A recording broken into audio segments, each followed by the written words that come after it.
Good morning विद्यार्थी मित्रों, मैं पटेल नीलम कर्णावृत्ति विद्यालय में आप सभी बच्चों का स्वागत करती हूँ। कक्षा 9 विषय सामाजिक विज्ञान, जिसमें पाठ 3 नूतन विश्व की तरफ प्रयाण, जिसमें आज हम द्वितीय महायुद्ध की रूपरेखा के बारे में जानकारी प्राप्त करेंगे कि जब द्वितीय महायुद्ध हुआ था तब दुनिया की रूपरेखा, दुनिया की हालत कैसी थी, क्या क्या नुकसान हुए थे और कितने सारे ही परिवर्तन हुए थे। द्वितीय महायुद्ध शुरू होते ही विश्व पुनः 2 भागों में विभाजित हो गया। जब द्वितीय महायुद्ध शुरू हुआ तब क्या हो गया, विश्व यानी कि दुनिया 2 भाग में बट गई। एक तरफ इंग्लैंड और फ्रांस के नेतृत्व में मित्र राष्ट्रों का गुट था। एक तरफ कौन था, इंग्लैंड और फ्रांस के नेतृत्व में मित्र राष्ट्रों का समूह था।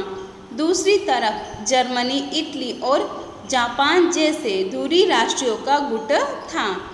इसके अतिरिक्त युद्धखोर मानसिकता वाली अन्य कई शक्तियाँ इसमें शामिल थी, जो युद्ध ही ऐसी मानसिकता रखती थी।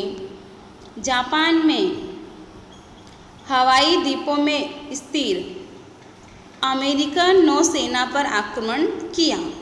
जापान ने क्या किया, उसने अमेरिकन नौसेना पर हमला कर दिया। परिणाम स्वरूप तटस्थ नीति छोड़कर अमेरिका ने पलटवार हमला किया। उसने भी हमले से जवाब दिया। वह मित्र राष्ट्र के पक्ष में युद्ध में शामिल हो गया। वह किस पक्ष में शामिल हो गया, मित्र राष्ट्र के पक्ष में शामिल हो गया। इससे मित्र राष्ट्रों की शक्ति में वृद्धि हुई, उनकी शक्ति बढ़ गई। जब घमासान युद्ध चल रहा था उस समय जापान की ताकत को रोकने के लिए अमेरिका ने जापान के हिरोशिमा और नागासाकी इन 2 शहरों पर परमाणु बम फेंका। जब घमासान युद्ध चल रहा था तब जापान की ताकत को रोकने के लिए अमेरिका ने क्या किया, उसके 2 नगरों पर परमाणु बम फेंका, हिरोशिमा और नागासाकी। जापान के 1,24,000 से अधिक लोग मारे गए। इतने सारे लोग मर गए और महाविनाश हुआ, सब कुछ बर्बाद हो गया। परिणाम स्वरूप जापान ने शरणागति स्वीकार की, अपनी हार स्वीकार कर ली। सन 11 अगस्त 1945 और द्वितीय विश्व युद्ध का अंत हो गया, समाप्त हो गया। द्वितीय विश्व युद्ध के परिणाम और तात्कालिक परिणाम। द्वितीय विश्व युद्ध के परिणाम क्या हुए? पहला है आर्थिक परिणाम। इस महायुद्ध से विश्व में भयंकर विनाश हुआ था, सारे दुनिया में भयंकर विनाश हुआ था, सब कुछ खत्म हो गया था। द्वितीय महायुद्ध में भाग लेने वाले सभी राष्ट्रों का बेशुमार खर्च हुआ था। जो भी देश ने इसमें भाग लिया था उनके बेशुमार खर्च हुआ था। अमेरिका ने 350 अरब डॉलर और अन्य राष्ट्रों ने 1000 अरब डॉलर से भी अधिक खर्च किए थे। इतने सारे खर्च हो गए थे। उतनी ही मूल्यवान संपत्ति का भी नाश हुआ था, संपत्ति भी नाश हो गई थी। इंग्लैंड ने 2000 करोड़ की संपत्ति खोई और जर्मनी की हानि की तो कल्पना ही नहीं कर सकते कि इतनी हानि हुई थी। द्वितीय महायुद्ध के लिए विश्व के राष्ट्रों ने युद्ध में उपयोगी शस्त्र सामग्री के उत्पादन को महत्व दिया था। इसीलिए जीवनोपयोगी आवश्यकताओं की वस्तुओं का अभाव पैदा हुआ, वो वस्तु नहीं मिल पा रही थी। उत्पादन घटा, उत्पादन घटने लगा, अवमूल्यन बढ़ा, लोगों की रोजी रोटी की कमी पड़ने लगी, उनको खाने के लिए कुछ भी नहीं मिलता था। लोगों का आर्थिक जीवन अस्त व्यस्त हो गया, खराब हो गया। परिणाम स्वरूप विश्व के राष्ट्रों में महामंदी और विश्व की राजनीति एवं अर्थव्यवस्था में युग प्रवर्तक परिवर्तन हुए थे, महामंदी आ गई थी। दूसरा है चीन में साम्राज्यवाद की स्थापना। रूस में हुई बोल्शेविक क्रांति 1917 ने साम्यवादी स्तर पर भावी विकास पद तेजी से अपनाकर जो प्रगति प्राप्त की उसे विश्व भर में अनेक राष्ट्र प्रभावित हुए से। उसने क्या किया, विकास पद की पद्धति अपनाकर विकास किया, जिससे कि विश्व भर के अनेक राष्ट्र भी उससे प्रभावित हुए, उससे प्रेरणा ले रहे थे। चीन भी प्रभावित हुआ, चीन भी उससे प्रेरणा ले रहा था। द्वितीय विश्व युद्ध के बाद जापान की शक्ति क्षीण हो गई थी, जापान की शक्ति नष्ट हो गई थी। इन परिस्थितियों में चीन पर से उसका प्रभाव घट गया, उसका प्रभाव हट गया। उसका लाभ लेकर वहाँ माओ त्से तुंग के नेतृत्व में चीन में हुई क्रांति के अंत में साम्यवादी शासन की स्थापना हुई 1949 में। तीसरा है शीत युद्ध का जन्म, दूरगामी परिणाम। द्वितीय विश्व युद्ध के बाद विश्व अमेरिका और रूस इन दो महासत्ताओं में विभाजित हो गया था। इस दो देश में प्रकार पड़ गए। युद्ध के दौरान दोनों राष्ट्र मित्र थे, दोनों में दोस्ती थी। युद्ध के पश्चात दोनों के बीच मतभेद बढ़ता गया।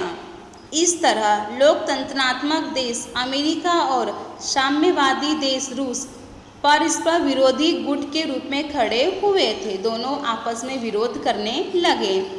इन दोनों गुटों में विश्व के छोटे देश अपनी अनुकूलता के अनुसार शामिल हो गए, अपनी अपनी परिस्थिति के अनुसार शामिल हो गए। दोनों गुट ने एक दूसरे के मत का खंडन और अपने मत के समर्थन के लिए चिन्हवाक युद्धों और विचार युद्धों को अपनाया, अनेक प्रकार के विचार युद्धों को अपनाया। उसने शस्त्रहीन ठंडे युद्ध की स्थिति का सर्जन किया। इससे अनेक बार द्वितीय विश्व युद्ध होते होते बच गया था, नहीं हुआ था। अब है संयुक्त राष्ट्र। ये हमें संयुक्त राष्ट्र का प्रतीक दिख रहा है, किसका चिन्ह इस प्रकार का होता है। प्रथम विश्व युद्ध के अंत में विश्व में अंतर्राष्ट्रीय शांति की स्थापना के उद्देश्य से राष्ट्रीय संघ की स्थापना की गई थी। जब प्रथम विश्व युद्ध हुआ तब उसके अंत में सारी दुनिया में शांति हो, इसीलिए राष्ट्रीय संघ की स्थापना की गई थी, जिससे कि विश्व में शांति हो जाए। परंतु द्वितीय विश्व युद्ध हुआ अर्थात राष्ट्रीय संघ निष्फल गया, वह सफल नहीं हो सका। द्वितीय विश्व युद्ध पूरा होने पर विश्व में पुनः एक बार शांति, सुरक्षा और सह अस्तित्व के उद्देश्य से संयुक्त राष्ट्र यूएन की स्थापना की गई, जो 24 अक्टूबर 1945 उसका कार्यालय न्यूयॉर्क में रखा गया था। अमेरिका द्वितीय विश्व युद्ध में शामिल हुआ। उसी समय से संयुक्त राष्ट्र की स्थापना की दिशा में प्रयास चल रहे हैं। जब अमेरिका द्वितीय विश्व युद्ध में शामिल हुआ तभी से संयुक्त राष्ट्र की स्थापना की बात चल रही थी, उसके लिए प्रयास किए जा रहे थे। मानव स्वातंत्र्य, शांति और सुरक्षा के उद्देश्य से अमेरिका के राष्ट्रपति रूजवेल्ट ने अमेरिकी कांग्रेस को संदेश देते हुए 4 महत्वपूर्ण स्वतंत्रताओं की घोषणा की थी, जिसमें पहला है विचार और वाणी स्वातंत्र्य, दूसरा धार्मिक स्वातंत्र्य, तीसरा आर्थिक स्वातंत्र्य और चौथा भय से मुक्ति के अधिकारों का समावेश किया गया था। उसके पश्चात राष्ट्रपति रूजवेल्ट और ब्रिटेन के राष्ट्रपति चर्चिल ने अंटार्कटिक महासागर के एक जहाज पर 8 मुद्दों का दस्तावेज तैयार किया, जिसमें 8 मुद्दों का एक पत्र था, जो बाद में अंटार्कटिक दस्तावेज के रूप में जाना गया। इसके रूप में इसको पहचाना गया। दस्तावेज में हर एक राष्ट्र की स्वतंत्रता और सार्वभौमत्व की सुरक्षा करने, शांति, सुरक्षा, सामाजिक और आर्थिक कल्याण और निशस्त्रीकरण के विषयों का समावेश किया गया था, उसमें ये सब विषय शामिल हुए थे। उसके बाद 1943 में अक्टूबर में ब्रिटेन, अमेरिका, रूस और चीन के विदेश मंत्री विश्व शांति के लिए मॉस्को में एक साथ गए, जिसे मॉस्को घोषणा के रूप में जाना जाता है, इस नाम से पहचाना जाता है। 1943 के नवंबर में तेहरान में 3 मान्यताओं की परिषद आयोजित की गई। वोस्टिन ने 50 राष्ट्र के प्रतिनिधित्व में संयुक्त राष्ट्र का दस्तावेज तैयार किया। 24 अक्टूबर 1945 को 51 सदस्य राष्ट्रों द्वारा संयुक्त राष्ट्र की स्थापना की घोषणा की गई, जिसमें 51 सदस्य थे। इसमें भारत का भी समावेश होता है, भारत भी शामिल था। तब से लेकर आज तक 24 अक्टूबर को UN दिवस के रूप में विश्व भर में मनाया जाता है। वर्तमान समय में संयुक्त राष्ट्र में 193 राष्ट्रीय सदस्य हैं। संयुक्त राष्ट्र के अंग।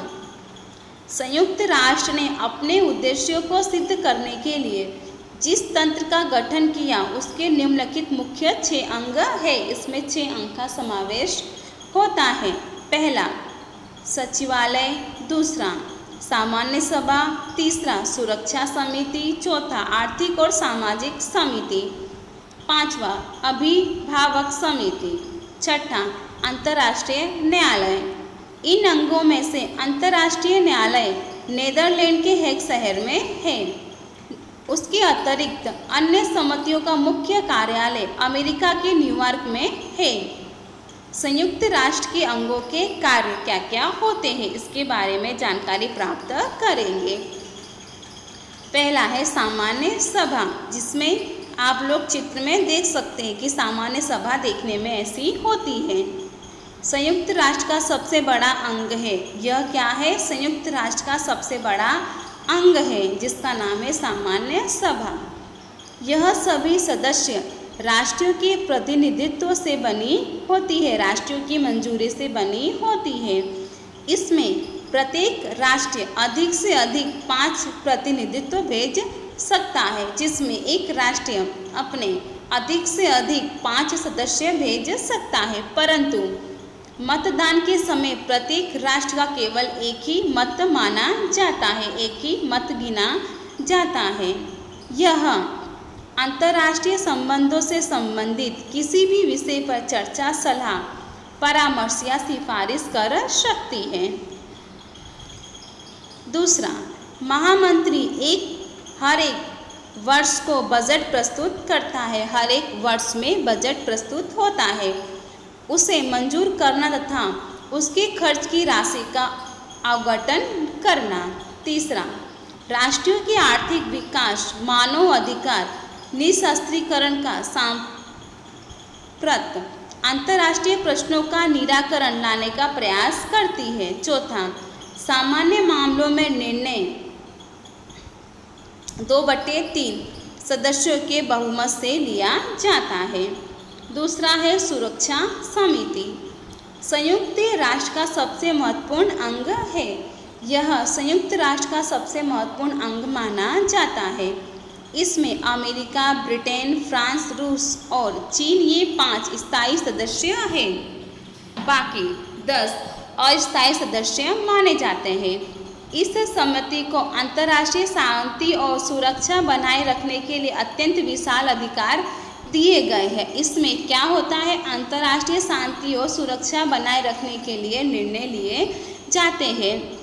राष्ट्रों के किसी भी झगड़े का निपटारा करने के लिए समझौता, जांच और मध्यस्थता द्वारा शांतिमय तरीके से प्रश्नों को हल करती है। किसी भी अंतर्राष्ट्रीय महत्वपूर्ण मामलों में निर्णय लेने के लिए 5 स्थायी सदस्यों में से कोई भी एक मत स्वीकारात्मक न हो तो उस विषय पर निर्णय नहीं लिया जा सकता। 5 स्थायी सदस्यों देशों की इन सत्ता को निषेधाधिकार कहते हैं। रूस ने सबसे अधिक बार इसका प्रयोग किया है। तीसरा है आर्थिक और सामाजिक समिति। इस समिति को इकोसोक भी कहते हैं, इसे इस नाम से भी जानते हैं, जिसमें 54 सदस्य होते हैं। सामान्य सभा अपने निवृत्त होने वाले 2.3 सदस्यों को 3 वर्ष के लिए निर्वाचित करती है, 3 वर्ष के लिए पसंद करती है। यह समिति धर्म, जाति या प्रादेशिक भेदभाव के बिना विश्व के देशों के लोगों का जीवन स्तर ऊंचा लाने का प्रयास करती है, उनके जीवन को आगे बढ़ाने का प्रयास करती है। यह समिति